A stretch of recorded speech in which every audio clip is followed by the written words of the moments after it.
Kag sa number 1, pila ka mga area sa Bacolod ang ginbaha sang kagabi dala sang mabunok nga ulan.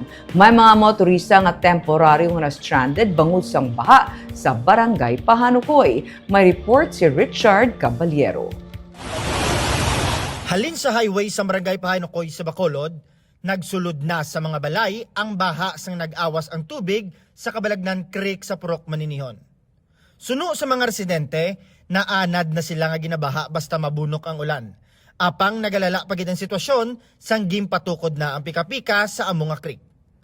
Istorya ni Rafael Alip, tumandok sang lugar, sang una taga-tuhod lang ang baha.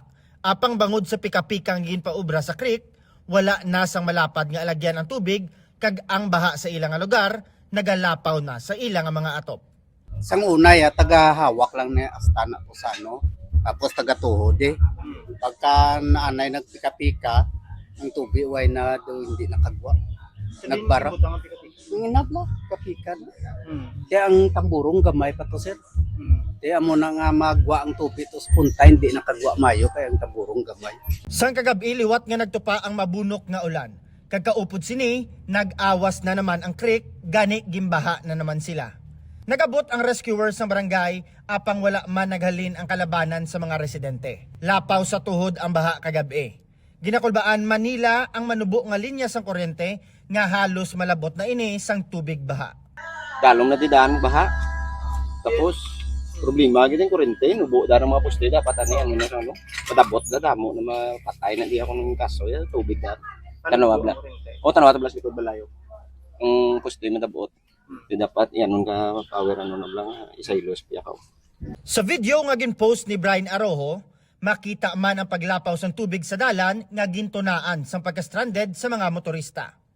Kay nasang aga nagbalik na sa normal ang level sang tubig sa creek. Kag makita man ang mga hilamon nga isa man sa ginatudlo nga rason nga nagapugong sa pag-ilig sang tubig. Matapos ang baha, balik man sa giyapon ng mga residente sa pag-ubra sa mga masitera bilang ila na ini nga palangabuhian. Galing ang iba no ay man to nagpa-rescue kay bago ka ng mga dansang tao subong hindi pa lumos sila hindi man na sila pa-rescue. Wala nung inong doon sanay na magiging ang tao. O anad na din yung mga taga Maniliwan niya sa muna yung ya. Sa records ng Department of Social Services and Development, 15 ka pamilya o konstenta ka individual sa bilog nga syudad ang gin-rescue kasunod sa pagbaha dala sang mabunok nga ulan. Richard Caballero para sa DigiCast Negros.